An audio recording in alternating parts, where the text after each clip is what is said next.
Hello everyone and welcome to the CyberWire's Research Saturday, presented by Juniper Networks. I'm Dave Bittner, and this is our weekly conversation with researchers and analysts, tracking down threats and vulnerabilities and solving some of the hard problems of protecting ourselves in a rapidly evolving cyberspace. Thanks for joining us. And now a word from our sponsor, Juniper Networks. Join Juniper at NextWork 2019 to learn, share, and collaborate with game changers from companies across the networking industry. This year's event features keynotes from Juniper executives, as well as special guest speaker Irvin Magic Johnson, along with over 40 breakouts and masterclasses led by distinguished engineers, as well as various opportunities for certification testing and training. Visit juniper.net/nextwork for more information.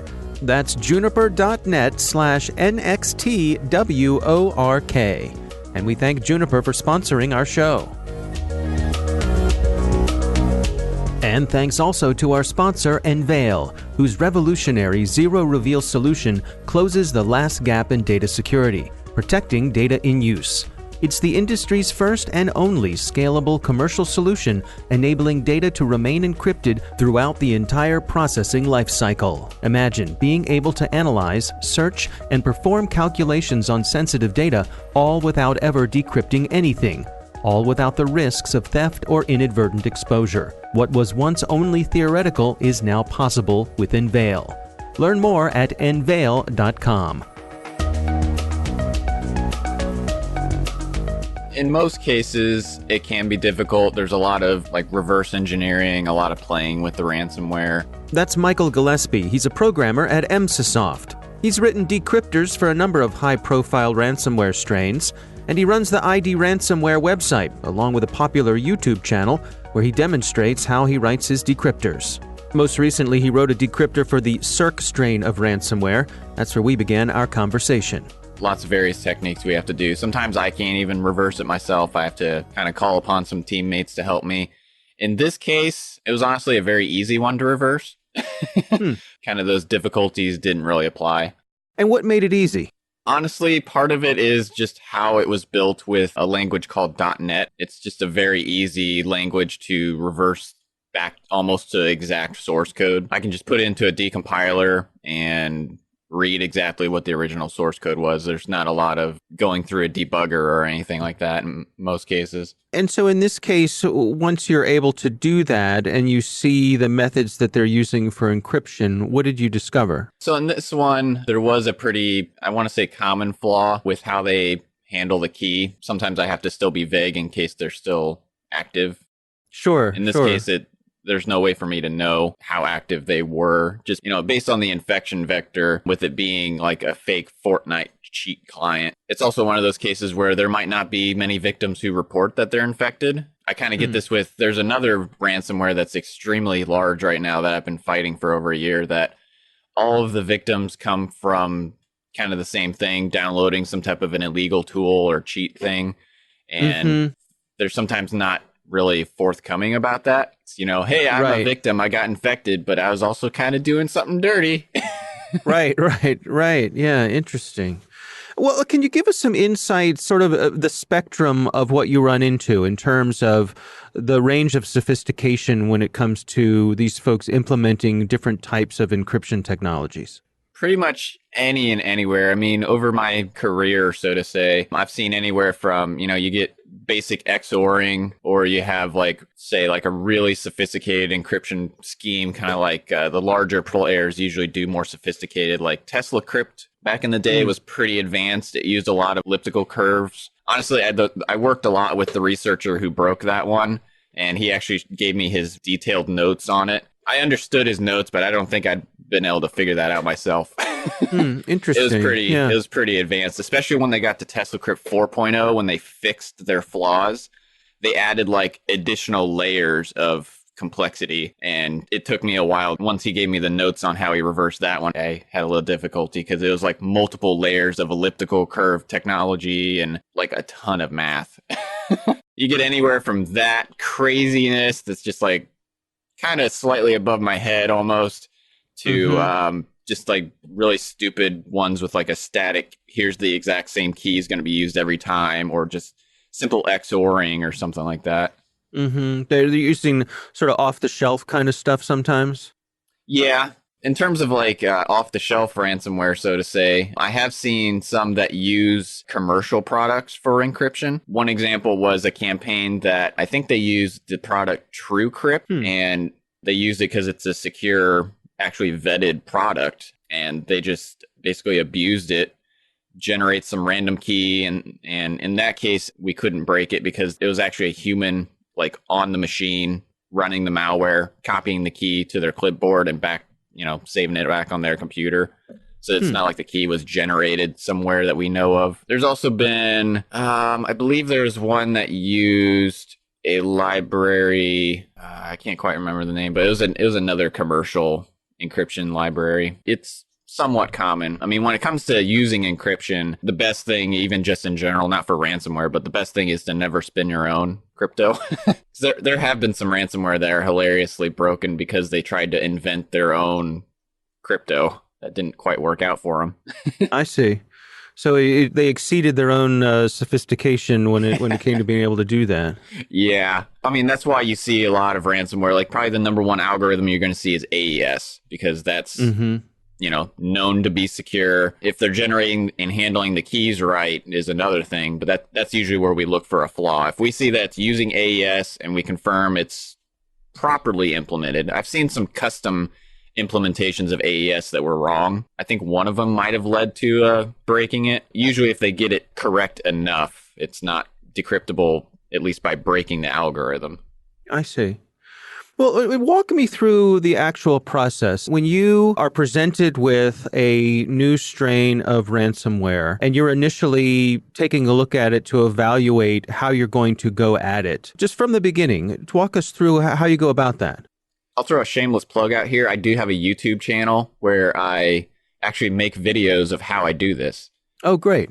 Kind of from a beginner perspective. The very first one, I was pretty nervous. It was the first time I recorded like a video on my own, so I kind of stutter a bit. But I kind of do go over the points of like from beginning, what's my thought process. And if I remember right, I had like 3 main objectives in the first video.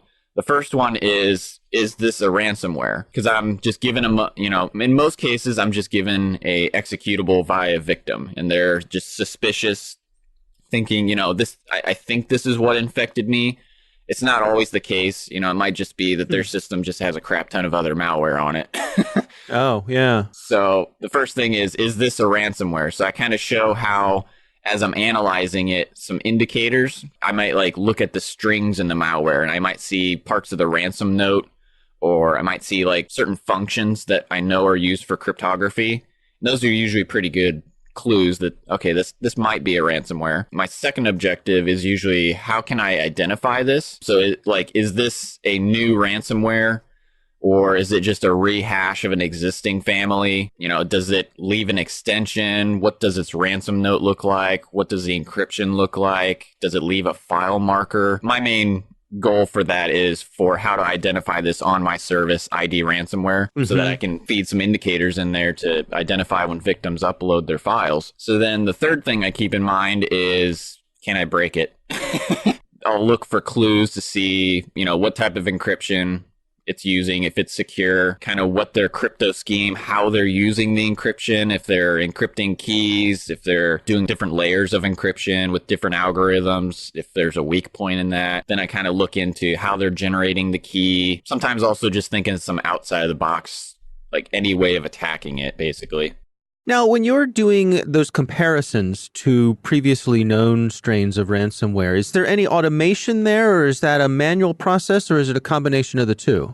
It's definitely a combination. Honestly, one of the first steps I do, if I'm not completely sure, is I'll run them out. I kind of do this in tandem when I am analyzing it, like say in a decompiler or a debugger. I also might execute it and actually run it on a virtual machine, and then just grab the encrypted files and compare them to the originals, because I have like some bait files that I know what they're supposed to look like.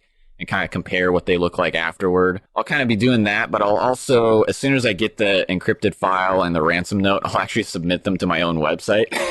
Because at this point, it identifies over 700 ransomware, and sometimes like I get them so mixed up in my mind anymore. Sure, yeah. Because I'll be like, that extension looks kind of familiar, or that note, the text looks familiar. But nowadays, so many ransomware are just spoofing and copying each other. So even if the note sounds familiar to me, I can't really trust that because they just keep copying each other's notes nowadays. It's really annoying. What happens when you run into something that isn't actually ransomware that might be pretending to be? I'm thinking of, we've heard of some of these strains that are merely destructive. I've ran into maybe one of those myself. I want to say I sometimes don't analyze the more sophisticated ones because I am honestly kind of a beginner still. So like the stuff like Petya and WannaCry, those were above my head on analyzing those at the time. Of course, that was also, several years ago with a lot less experience under my belt. Right. So I think I have ran into one ransomware that I can think of that was destructive. And I was able to prove that it didn't do any encryption at all. It just wrote random garbage to files. Usually if I do discover that, it's kind of the gray line whether that is ransomware, of course, since it's not encrypting. But I still kind of put a PSA out there. If it has an indicator, like if it uses an extension or something, I'll still add it to my website in case someone does upload. Then I can point them to a source saying, don't pay because it's no good. Every bit of information helps the community. Yep. So it kind of depends on the circumstance. If I kind of get like frustrated or, might pass it on to someone else, I want to say it leaves my envelope of interest when the crypto's not there. Right. Interesting. Well, can you give us some insights onto the community that exists for decrypting these sorts of things? You have a certain level of knowledge and sophistication. Certainly there are people coming up behind you who are newer at this, but there are also folks who have skills that exceed your own. And how do you all communicate with each other and share things and learn from each other? Of course, I've got internal assets with the analysts at Emsisoft. It's kind of interesting because like my angle of getting into this is separate from anyone else because everyone else started out with analyzing malware, just in general. Any viruses, worms, Trojans, all of that. They're focused on analyzing malware and being able to protect their customers from it and stuff like that. And I kind of jumped into the game. I only care about ransomware. So I don't come from a background of, that foundation of just malware and then transforming it into ransomware. It's pretty similar in terms of the process of how you reverse it. It's just the ransomware kind of adds the crypto to it. So there's a little more, just like an extra layer on top of it. But so I do have those internal assets at Emsisoft with the lab guys. One of those including the famous Fabian Wosar. He kind of mentors me in some respect. But then I also am part of kind of a more vendor agnostic group called Ransomware Hunting Team. And we actually, I'm one of the kind of founding members of it from several years ago. I can't name a lot of names, but it's almost semi-underground, sort of. We have a lot of members from different antivirus companies and cybersecurity companies. We just like have a Slack channel that we communicate with a lot of the ransomware and hunting it and trying to break it down. Avengers assemble, right? Exactly. Yeah. Well, and I suppose, it must be particularly gratifying when you're able to successfully publish a decryptor for something like this. Yep, it definitely is. I've been writing decryptors for several years now, and some are a little more, I want to say, some are a little more satisfying than others. How so? Well, for instance, probably one of the ones I'm most proud of was a ransomware called Vortex. It was mostly attacking victims in Poland. I actually kind of touched on this in one of my videos, but I didn't go into the full story, I don't think. But basically, the ransomware was using a public password generator to make the encryption password. Is like reaching out to an API on a website of someone that had generate a 40-character password using my site type of thing. So I actually had reached out to the owner of that website, and I didn't expect him to be like logging passwords. I was like, I read the owner's like blog, and I could tell he was pretty security conscious. And I actually could see like the front end code. Kind of looked like he kind of was being very conscious of not storing passwords and stuff like that. But of course, you still have to, if you're generating a password on a website, you still got to be judgmental of it. So I kind of approached him. I was like, hey, I've got this ransomware that's encrypting victims' files, and it's getting the password from your website. Is there something we can do to, try to combat this? And basically through a series of emails, I kind of anonymously, he was able to provide me some of the code that he used to generate the password, but it ended up being like it was muddied. Basically, it was a PHP server. He had the password generation script running inside of WordPress. The way that I would attack that keygen by predicting its passwords was really complicated with the way that WordPress kind of already seeded the number generator an unknown amount of times. It's kind of like this dance with the guy. I didn't want to just blatantly be like, hand me the keys to your whole server and how to break everything on your server. But I also, wanted to break just these keys. So I kind of did a little dance with trying to get just enough information for me to try to figure it out myself. He was very, very cooperative, but he was also, rightly so, like, I can't give you the keys to everything. Yeah. So I just had to figure out a few variables, and it took quite a while to figure out, but I did end up figuring out a method of breaking the keys. There was like 2 reasons I was really proud of that one. One was just how much work I put into it, and I actually, found a way. It was kind of inefficient looking back, but it worked. Yeah, for the folks who you're helping decrypt their files, they don't care. They get their stuff back. Exactly. But the other part was the CERT for Poland, CERT PL or whatever. They had approached the same website owner and got the exact same information. They probably subpoenaed it from him. But Right. They got the same information I did, and they analyzed it, and they deemed it not breakable.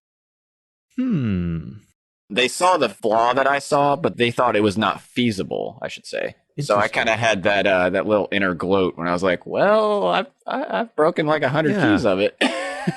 Right. Oh, yeah? Watch this. Yeah. So I was pretty proud of that one. Yeah, good for you. Well, if folks want to follow your exploits, follow your journey, how do we find you on YouTube?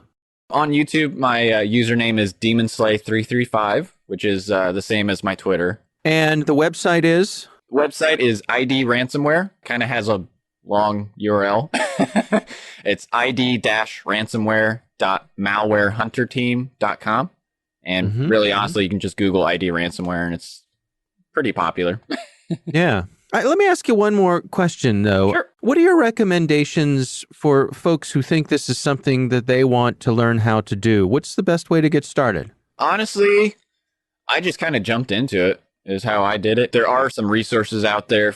I can't think of anything specific, unfortunately, but there's quite a bit of resources on, general programming. If you want to get into reverse engineering, definitely having a core background of some programming knowledge is key. And then, just start looking into communities. There's some free communities like, I want to say Virus Bay, where you can download malicious samples. They have some guides. There's a couple of other websites that have guides on how to make a secure, like a virtual environment for, not getting yourself infected off the bat. I do have on my channel is more beginner videos specifically for ransomware. I do, like I said, the first one is just literally me talking about my thought process of analyzing. I kind of go into a bit of static analysis, just very on the surface, looking at the strings and looking at some of the import functions. And then from there, my next videos in the series go into a little more in depth of using a debugger, doing some decompiling, messing with a server, some different things, kind of baby steps. Our thanks to Michael Gillespie from Emsisoft for joining us. We'll have links to the ID Ransomware website and his YouTube channel in the show notes. Thanks to Juniper Networks for sponsoring our show. You can learn more at juniper.net/security or connect with them on Twitter or Facebook. And thanks to Enveil for their sponsorship. You can find out how they're closing the last gap in data security at enveil.com. The CyberWire Research Saturday is proudly produced in Maryland out of the startup studios of Data Tribe, where they're co-building the next generation of cybersecurity teams and technology. The coordinating producer is Jennifer Iben. Our amazing CyberWire team is Stefan Vaziri, Kelsey Bond, Tim Nodar, Joe Kerrigan, Carol Terrio, Nick Valecki, Bennett Moe, Chris Russell, John Petrick, Peter Kilby, and I'm Dave Bittner. Thanks for listening.